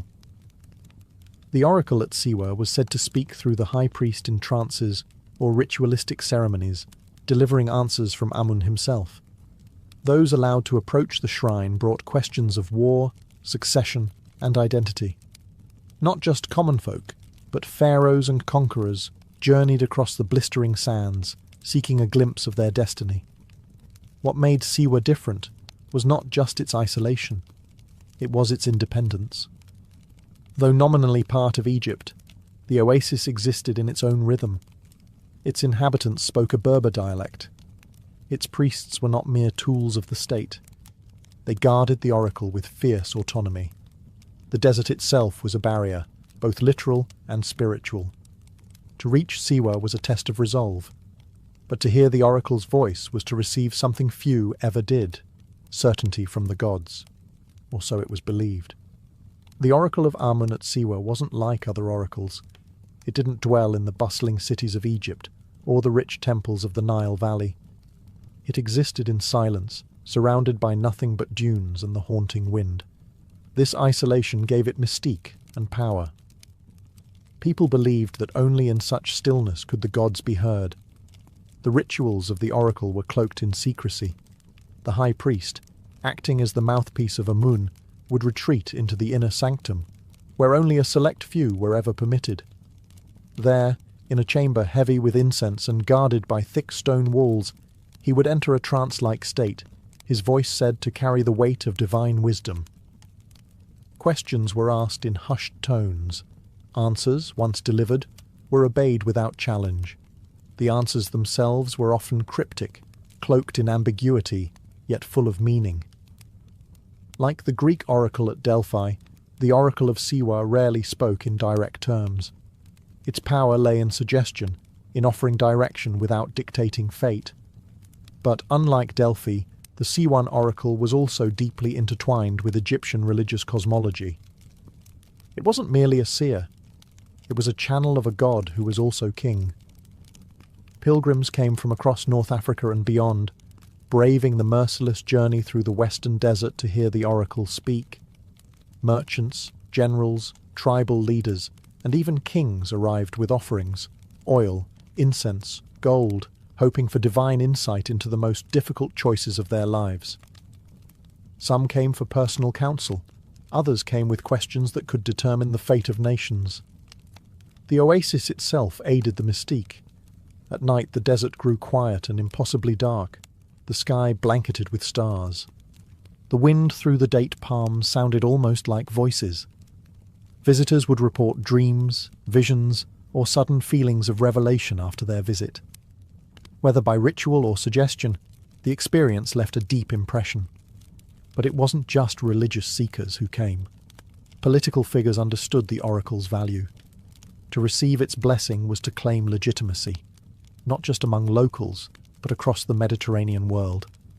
A prophecy from Siwa could crown a king, justify a war, or forge an empire.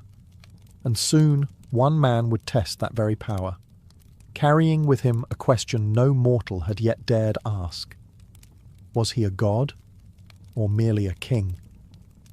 In 331 BCE, a young conqueror rode into the Egyptian desert with a crown on his head and a question in his heart. His name was Alexander of Macedon, known to history as Alexander the Great.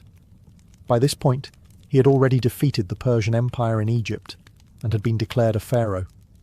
But titles weren't enough. Alexander sought divine affirmation, not from men, but from gods, and so he turned towards Siwa. The journey was perilous. The path from Memphis to Siwa was not marked on any clear map. It wound through scorching desert, salt flats, and shifting dunes. Greek historians wrote that Alexander and his caravan nearly lost their way, saved only by miraculous signs, ravens guiding their route, or perhaps divine serpents slithering through the sand. Others claimed they were led by rainstorms, extraordinary events in such an arid land. These tales may have been embellished, but they reflect the mythic tone of the entire expedition. Why did Alexander risk so much to reach the temple? The answer lies in his ambition, not just to rule the known world, but to become more than human. Like the pharaohs before him, Alexander wanted divine legitimacy. He believed, or wanted others to believe, that he was not merely the son of Philip of Macedon, but the son of Zeus Ammon, the supreme god of both the Greek and Egyptian pantheons, whose earthly voice whispered from the Siwan temple. When he arrived at the oasis, Alexander was welcomed with great honour. The priests, likely well aware of his power and political reach, received him in the temple's inner sanctum, a rare privilege. What transpired in that meeting remains a mystery. No detailed account exists. But Alexander emerged transformed. Later, when asked what the oracle had told him, he was famously vague. Some sources suggest the oracle addressed him as the son of Zeus. Others say Alexander received a prophecy of victory and divine favour. Whatever the truth, Alexander's behaviour changed. He increasingly portrayed himself as a semi-divine figure, commanding loyalty not just as a king, but as a god in human form. The desert had given him more than just an answer. It had given him myth, and myth, once claimed, could move armies, build cities, and reshape empires. The temple had spoken, and Alexander never looked back. The temple of the oracle at Siwa stood at the crossroads of cultures, not just geographically, but spiritually. Its god, Amun, had long reigned as one of Egypt's most powerful deities. But as Greek influence spread into Egypt, Amun underwent a transformation in the minds of the Mediterranean world. He was reborn as Zeus Ammon, a fusion of two supreme gods, Egyptian and Greek, united in the blazing desert of Siwa. This fusion was more than symbolic. It reflected a broader syncretism, the blending of beliefs, images, and rituals that occurred when empires collided. For the Greeks, Zeus was the king of the gods, thunder-wielding, bearded, omnipotent. Amun, for the Egyptians, was the hidden one, unseen, mysterious, the breath behind all creation. He was often depicted with a ram's horns, symbols of virility, power, and divine presence. When Greeks encountered Ammon, they recognized a familiar authority and gave him the name Zeus Ammon. At Siwa, this blended identity took on extraordinary weight. The priests there were Egyptian, trained in ancient rites, yet their fame reached the Hellenistic world. For visiting Greeks like Alexander the Great, the oracle of Zeus Ammon represented not only a divine voice, but a bridge between civilizations. If Alexander could be declared the son of Zeus Ammon, he could rule both Greeks and Egyptians with a single divine lineage. The imagery followed him.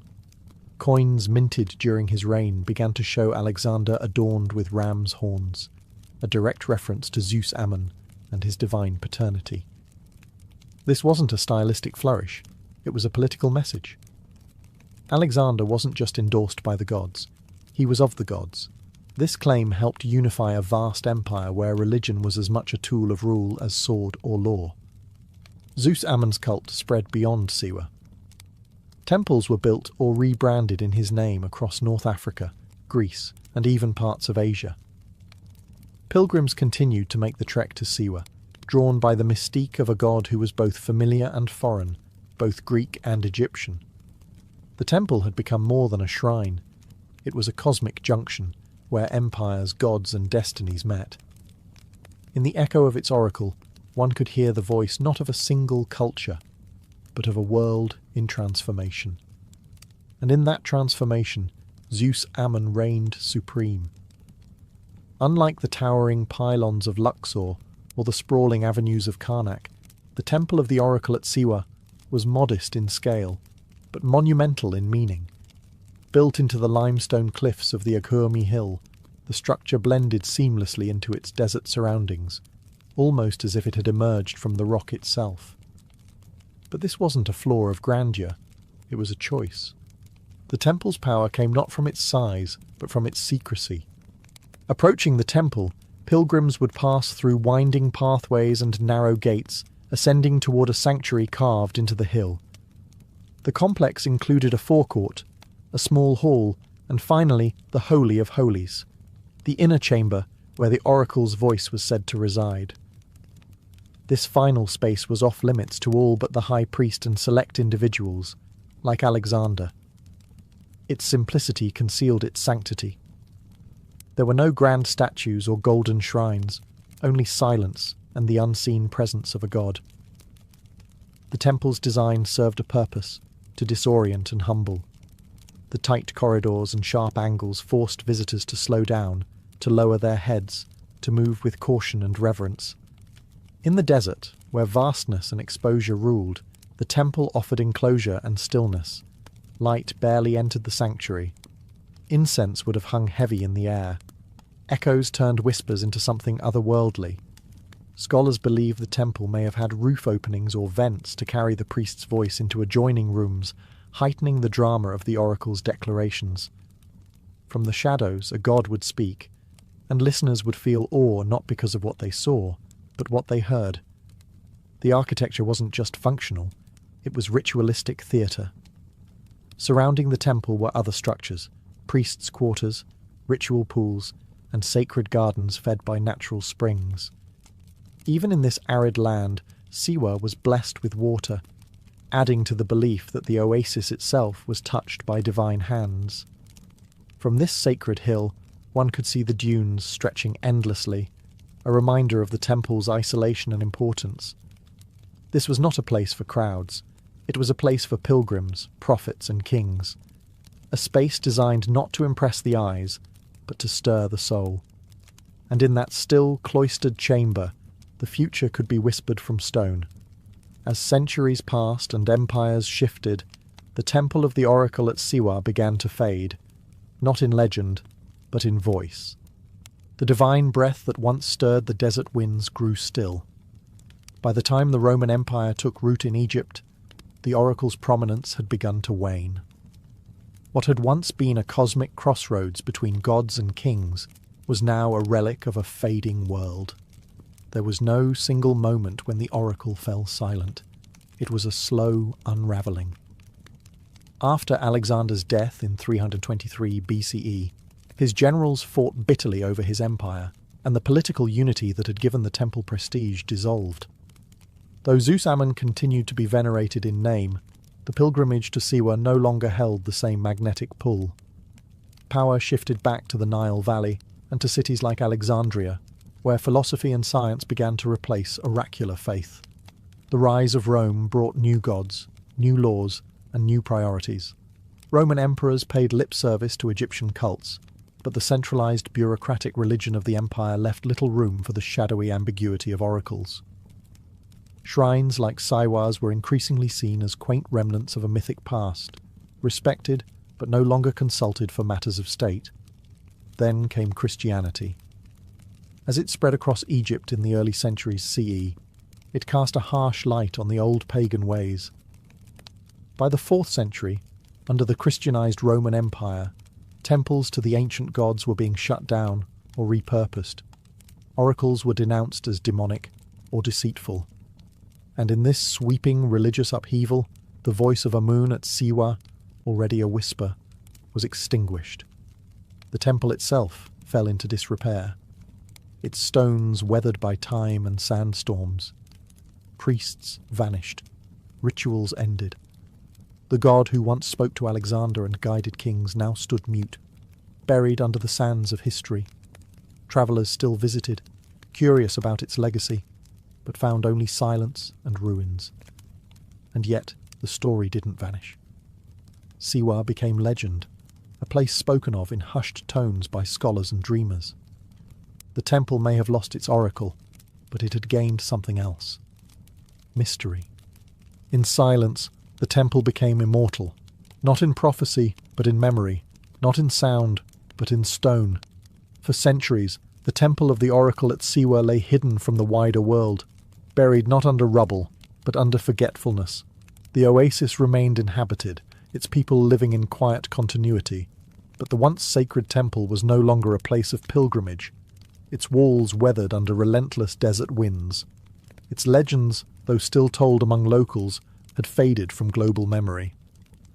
That began to change in the 18th and 19th centuries, when European explorers and scholars, swept up in a wave of curiosity about ancient Egypt, turned their attention to the western desert.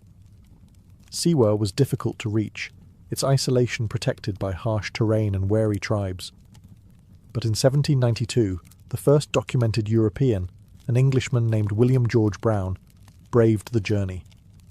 Others followed, drawn by rumours of a lost oracle visited by Alexander the Great. By the early 20th century, archaeologists and historians began surveying the ruins in earnest. The Akurmi Hill complex was identified as the likely site of the Temple of Amun. Though modest in size, the structure matched descriptions from ancient texts. A central chamber, thick defensive walls, and its vantage point over the surrounding oasis. The temple wasn't grand, but it was exactly where history said it would be. Excavations were limited and cautious. The site had suffered erosion, but some stonework and inscriptions remained. Fragmentary as it was, the architecture spoke volumes. A stone altar, traces of columns, rooms aligned with celestial bodies. Each clue confirmed that this wind-swept ruin had once held the ear of kings and gods. More than archaeology, it was the mythology of Siwa that drew fascination. The idea that Alexander had stood here, alone in a desert sanctuary, hearing words that would change empires, captured the imagination of generations. Poets, historians, and travellers romanticized the journey, blending fact and legend into a timeless narrative. Today, visitors still come to Siwa, not to consult an oracle, but to feel the echo of its silence. The temple, though worn, remains standing. Its stones are sun-bleached, its walls crumbling, but the air around it still hums with something ancient, something unresolved. Ruins don't need voices to speak. They speak through presence, through mystery. And in Siwa, the stones remember what the world once forgot.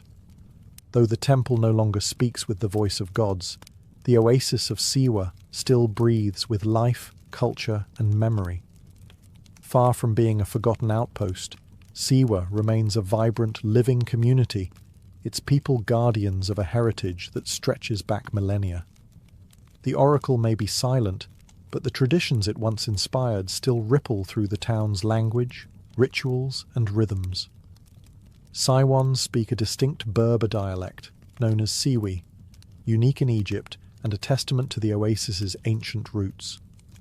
Oral storytelling remains vital, just as it did in the days of the oracle. Elders pass down myths, family histories, and local legends, blending Islamic faith with pre-Islamic customs in subtle ways. Many Siwans still recount tales of Alexander's visit, not from books, but from memory. The architecture of Siwa also preserves echoes of the past. Traditional mud brick buildings, cool in the searing desert heat, line the town, and the ruined fortress of Shali, built from salt and clay, still towers over the oasis like a ghost of another age. The design of these structures reflects a continuity of form and function that has resisted change for centuries. Siwa's sacred geography remains powerful. Nearby springs and pools are still venerated. Cleopatra's Pool, a natural spring believed to have been used by the famous queen herself, remains a popular spot for both locals and visitors. Rituals tied to fertility, harvest, and healing still occur, many layered with Islamic prayers but rooted in older traditions. Even marriage festivals, like the annual celebration at Gebel Dakrur, preserve elements of Siwa's spiritual past. Families gather, songs echo, and matches are made, not unlike the ancient gatherings once held at the temple, where people sought guidance not only for war and kingship, but for life itself. In the modern age, Siwa has become a quiet pilgrimage site of a different kind, not for prophecy, but for peace. Travellers seeking escape from the noise of modernity come here to walk the palm groves, soak in the desert silence, and reflect on a time when gods spoke from stone. Siwa reminds us that history is not only found in books or beneath the ground, it lives in people, in custom, in memory. And through them, the oracle still murmurs, not in thunder, but in whispers. The temple of the oracle at Siwa may no longer stand in its full glory, but its legacy endures, in myth, in memory, and in the minds of those who seek meaning beyond what is written. For centuries, its voice guided kings and comforted pilgrims. Its silence today only deepens its mystique. Few places in the ancient world held such a profound air of sacred uncertainty, a space where questions were heavier than answers, and silence could feel divine. Siwa's oracle lives on not in revived rituals, but in the stories we continue to tell. Alexander the Great's visit remains one of history's most compelling crossroads. A mortal man, surrounded by sand, seeking to confirm that he was more than human. Whether the oracle truly declared him a god, or merely allowed him to believe it, the outcome was the same. Destiny was shaped. The enduring fascination with Siwa comes from this fusion of history and myth. It asks us timeless questions. Can men become gods? Can destiny be revealed? Does the voice of truth ever speak plainly, or only in riddles? And perhaps most importantly, do we still listen for those whispers?